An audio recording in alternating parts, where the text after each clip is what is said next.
Donc, je viens de créer un nouveau projet. Donc, Spring Initializer, dossier, alors Next. Alors, MySQL. Donc, les dépendances que j'aurai besoin, c'est MySQL. Par la suite, GPA. Par la suite, alors MySQL, GPA, quoi d'autre? Spring Web, effectivement. Alors, Spring Web. Spring Web, elle est là. Finish. Donc, je viens de créer le projet. This window.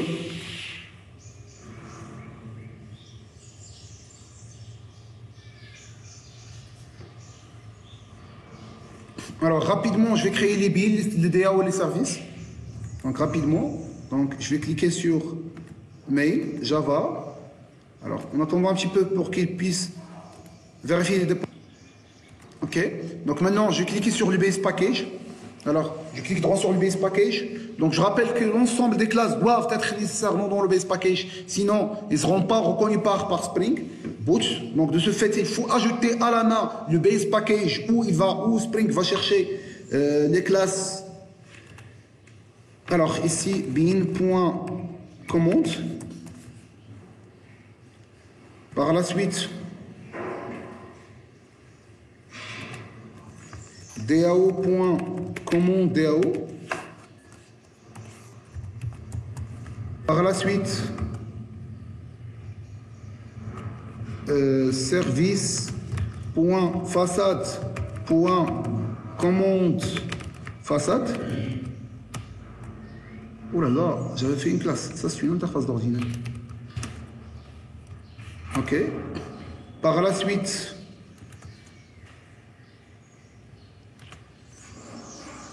service.impl.commande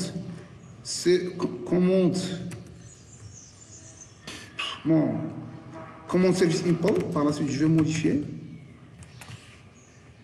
Donc ici, je vais renommer Shift F6. Commande service. Donc rapidement. Alors ça, c'est la partie service. Alors par la suite, la partie web service.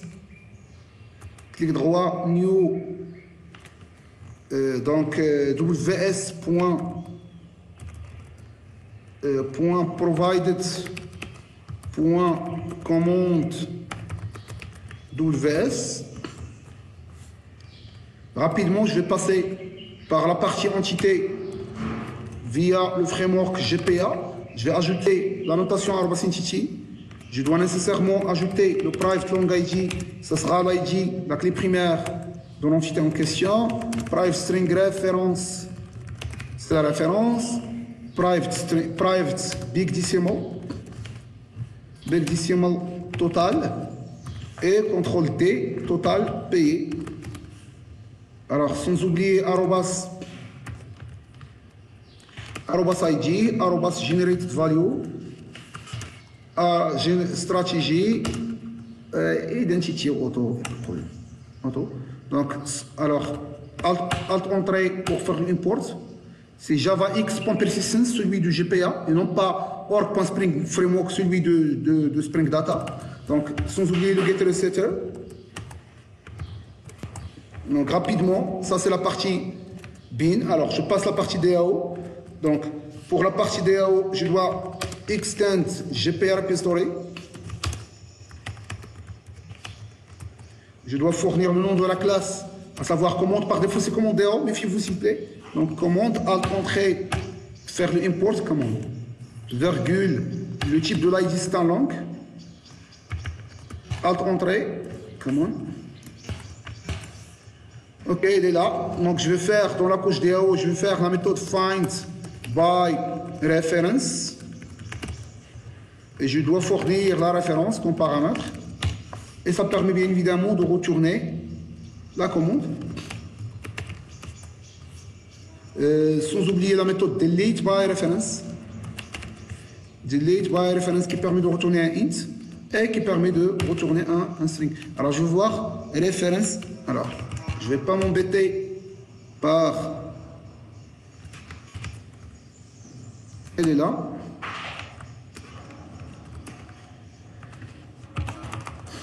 Delete by reference. Maintenant, je suis tranquille. Okay? Par la suite, je passe à la partie service. Donc, pour la partie service, dans la partie façade, je vais déclarer, alors, CTRL-ALT-L, je vais déclarer ces méthodes-là, mais en plus de ça, je vais ajouter la méthode save et la méthode find all. Donc, save, commande, point virgule avec un int, par exemple, s'il permet de sauvegarder oui ou non. Ou bien, je retourne carrément la commande qui a été sauvegardée. Par la suite, je passe à quoi? Je passe à la partie find all. Donc, liste de commandes. Et je vais faire find all. Point virgule. Bien évidemment, il me manque un import. Donc, alt entrée, import class, Java utile, et ça marche. Donc, c'est ça, la partie commande service. Alors, ici, je vais implémenter commande service. Je dois réimplémenter toutes les méthodes. Tac. Bon, mais dans un premier temps, je vais faire un alt inséré. Non. Tout d'abord, je dois injecter le commande DAO. Donc, je dois le AutoWired. Donc, je vais l'injecter. @AutoWired. C'est déconseillé de faire ça. D'ordinaire, il faut l'injecter via le constructeur. D'ailleurs, on pourra le voir concrètement dans ce qu'on appelle l'architecture DDD, Domain Driven Design, qui stipule que la classe service doit être indépendante par rapport à toute autre technologie. Ça veut dire que c'est exclusivement des Java, pur et dur. Okay. Mais par la suite, on va... Bon, il n'y a pas de par la suite. Alors, implement méthode. Alors, sans oublier ici, @service. OK. Donc, je vais faire alt insérer delegate. Delegate méthode. Tac. Donc, je vais déléguer les méthodes find by et find all. Et je vais ajouter aussi la méthode C. Alors, public, commande, save, comme paramètre la commande. Alors, la commande. Et je retourne quoi? Commande DAO.save. Il permet de retourner l'entité qui a été sauvegardée dans la base de données avec l'ID correspondant. Parce que une fois que je vais sauvegarder, l'ID n'existe pas. Une fois que je sauvegarde, l'ID maintenant il est là. Okay. Donc c'est ça la partie service. Alors maintenant il faut faire la partie web service. Donc @service_controller.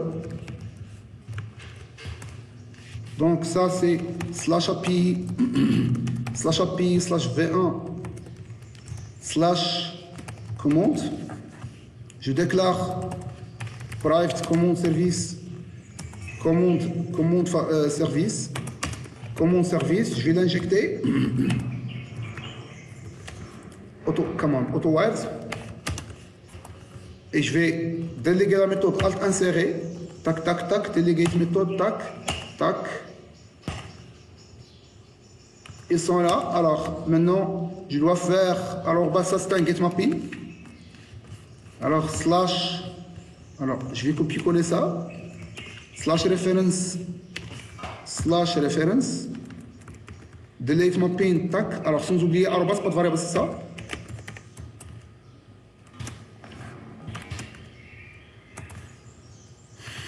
Alors, ça c'est un delete mapping. La méthode save.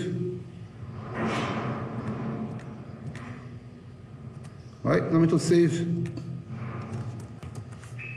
Ça c'est un post mapping.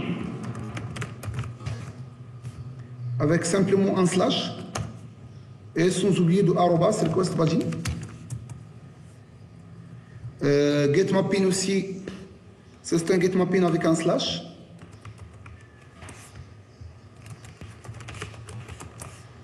C'est ça la méthode find all. Maintenant, la partie service, web service, elle est prête. Je dois simplement ajouter la partie cross config pour que, une fois la partie front-end veut consommer ce web service, il pourra le faire. Donc cross config. Alors, je vais le chercher dans un ancien projet.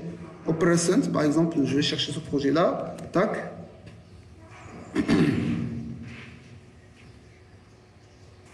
Alors, donc je dois créer un dossier qui s'appelle config. Alors, tac.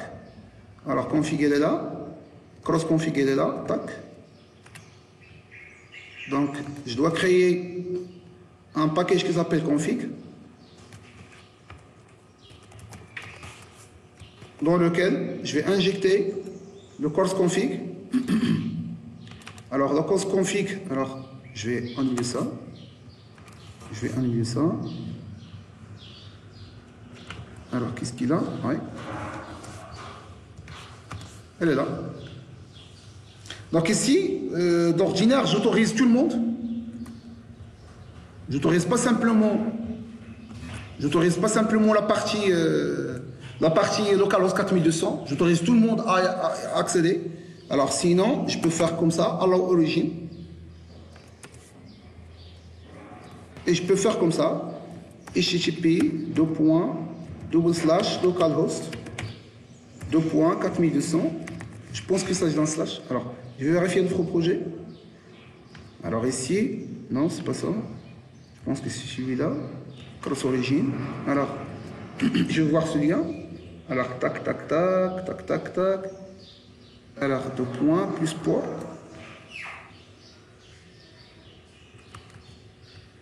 Le port c'est 4200. Donc, il n'y a pas de slash. Il y a simplement le port. Comme ça.